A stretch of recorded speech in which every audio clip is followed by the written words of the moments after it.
Hi, I'm Bart Hanson. I'm the owner and operator of CrushLivePoker.com. The following hand comes from our call-in show that we record at 4:45 p.m. Pacific Time every Monday.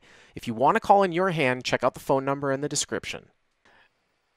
So we're 2-3 no limit hold'em. I had bought in for 300, but I was down to 175. Okay.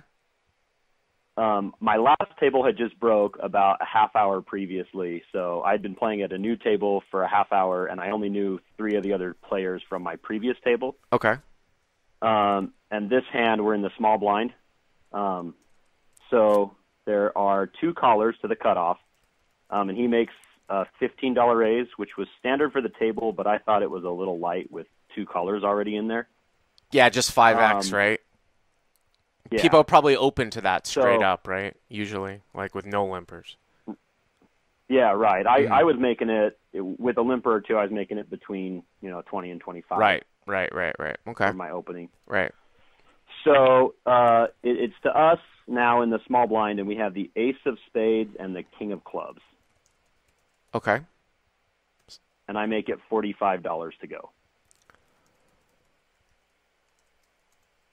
We get a call from an MP. He seems to be pretty. So you say you start with 190, right? Is that right? 175. Oh, yeah, 175. 175. And the guy covers you who raised pre-flop? Yeah, I'm the effective stack. So this is a little bit small from out of position, the 3-bet size. The thing is that you're really short. Like, you're only playing 60 big blinds deep. Right.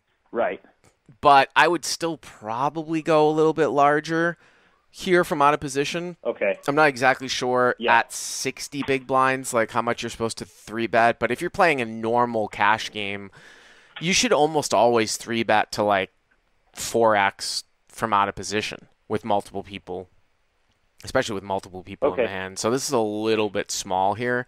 And like if I'm that guy, the pot's going to be like 65-30 to call. Like it's pretty rare that he's ever going to fold, which is fine, but there's definitely going to see some awkward scenarios because, like, you make it 45, you're going to have 130 left. If he calls, you've got, like, 1 pot size bet left. So, all right, so you make it 45.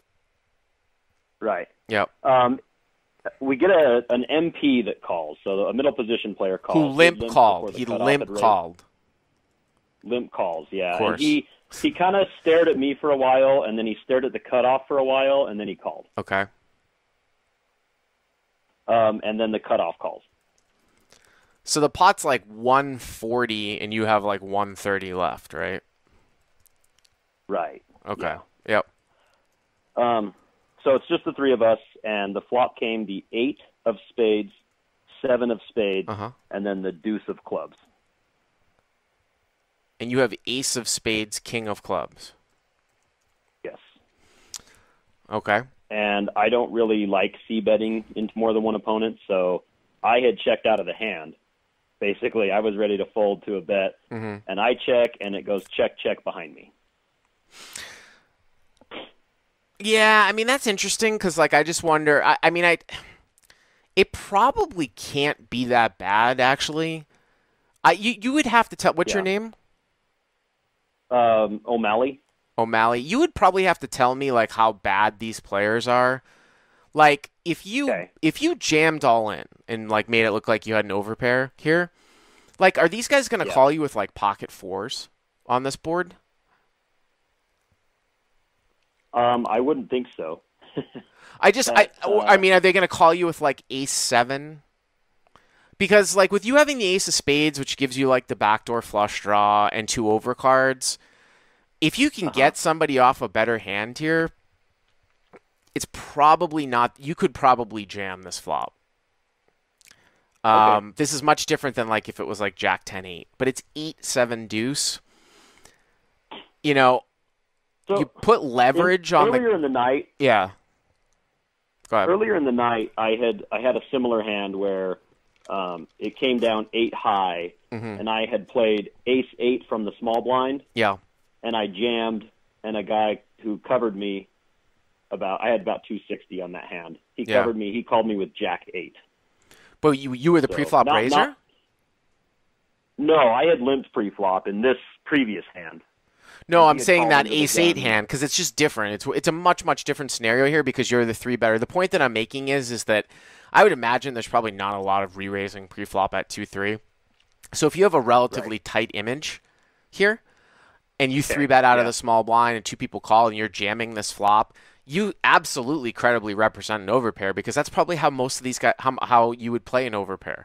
Like, or most everyone just plays. They're like, all right, I'm all in. You know what I'm saying? So it puts a lot of pressure on somebody with a single pair, even if they have a single pair and they don't like share any of your kickers with the ace or a king. I mean, you've got 7 outs with 2. I mean, you've probably 28 or 29% against a pair here. And I think there's a massive amount of fold equity. But I mean, whatever. Okay, so you check. I'm just saying it's probably pretty close. So you check. What is it? Get checked through? Is that what happens?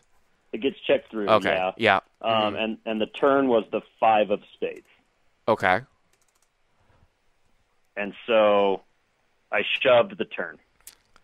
See, now I picked. Well, here's the thing, though. So your hand's sort of like weird because you have the nut, and I think a lot of low-stakes players, like, they don't get this concept, but this is kind of an interesting turn, right? So the flop gets checked around, okay? So now the turn's a 5 of spades, right? You've got the nut flush draw, right? So what are you trying to accomplish by jamming the turn? It seems to me like you're like, I'm going to just semi-bluff and take the pot down, right? Yeah, I was trying to get a fold. So what are you trying to get? So when it gets checked around on the flop, what hands do these guys have on the turn that you're trying to fold out that's better than your hand with ace-king? I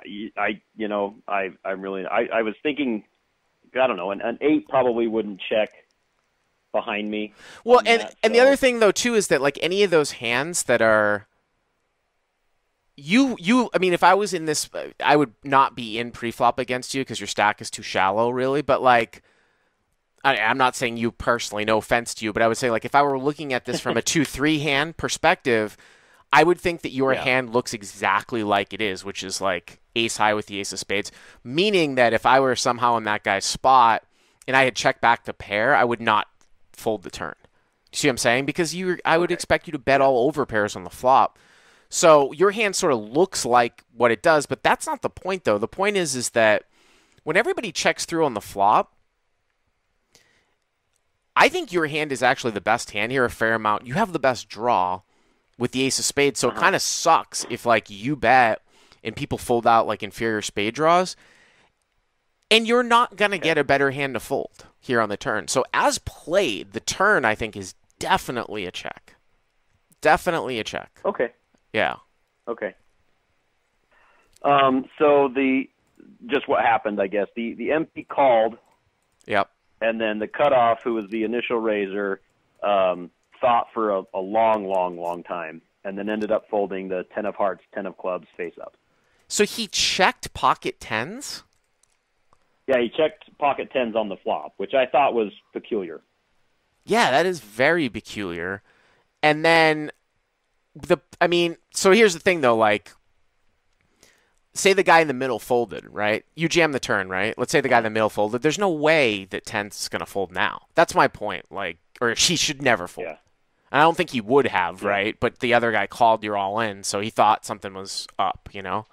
Sounds to me like the guy in the middle, unless he's really bad, probably has a strong hand here, I would imagine. Well, he shows the 5 of diamonds, 3 of diamonds. So 5 tray of diamonds. So he turned to 5? That's it? He turned to 5. Yeah. So that just goes to show you what I was talking about like how the turn here really isn't a shove because it doesn't look like you're going to get either one of these guys to fold out a better hand. You got called by a 5, and you're certainly going to get called by 10-10 if the guy in the middle folds a 5. You know what I mean? Yeah. This guy's a pitiful player, obviously, calling 5-3 with the guy behind him, but did you end up winning the hand? Yeah, I hit a 6 of spades on the river. Yeah. So I flushed out on the river. He told me that he had me on exactly ace of spades, king X. Well, that's what your hand looks like, the way that you played it, to be honest with you. It really actually, I mean, as much as like 99.9% of the time when a low stakes player says, I had you on this hand, it's total bullshit. In this particular case, it's actually not that hard to think that that's probably what you have. Which is why I don't like the play that much on the turn. Again, you're not going to get better to fold. You have the best hand a fair amount, and you have the best draw, too. Mm-hmm. Yeah. Yeah. Okay. So, well, but I do think that you might be able to jam the flop, though. I mean, it's with one pot size bet left against two people. Obviously, 10-10 probably would have called you. But again, like, you're still... You know, if 10-10 is going to call you, you still have 28%, 29% equity against 10-10 on the flop, you know? So, anyways, thanks for the call. Hey, guys, if you like what you've seen here, please click on the subscribe button, and you'll get notified every time we put up a new video.